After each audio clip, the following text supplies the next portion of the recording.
ఈ పోసి పోసి పోసి పోసి తోమి కాశీలో లింగం 3 అడుగులు ఉండేది 3 అంగుళాలు అయింది. నమశివాయ. ఇంకో 10 ఏళ్ళు పోతే చూడడానికి కూడా ఏముండదు అక్కడ. వెనక ఒకప్పుడు ఉండేదట వన్స్ అపాన్ ఎ టైం అని చెప్పుకోవలసిందే. అనేక రకాల మనకు తెలుగునాట 2 రాష్ట్రాల్లో ఉండే పంచారామాల్లో లింగాల పరిస్థితి కూడా అదే. వెళ్ళిన వాళ్ళకి తెలుసు.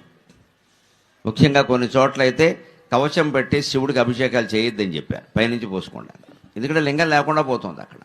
పైగా అభిషేకం పోసిన వాళ్ళు ఊరుకోరు కదా, తోమేయండి అంటే మనకు మసాజు బాగా అలవాటు కదా, తోమేయండి శివుడిని అని. పైగా అర్చకుండా కూడా తోమనయ్యం, మనమే తోమేస్తాం ఇక్కడ. మనకు తోమేస్తే మనకు పుణ్యం. ఆ లింగం అరిగిపోతుంది అనేది ఒక్కడికి తోచదు.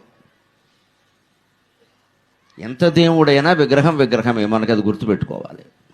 విగ్రహం విగ్రహమే, దానికి ఉండే విధానం దానికి ఉంటుంది. దాన్ని తోమేసి పామేయకూడదు. అలా తోమేస్తే పామేస్తే ఏమీ రాదు, అదో అజ్ఞానం. ఆ తత్వం తెలుసుకుని ఇంటికి వెళ్ళి నువ్వు తోముకుంటే, నీకు నువ్వు పావుకుంటే, ముందు పావుకున్నవన్నీ వదిలించుకుంటే బాగా వస్తుంది. మనకు పావుకోవడమే అలవాటు, వదిలించుకోవడం నచ్చదు. అసలు వదిలించుకోవడం నచ్చదు.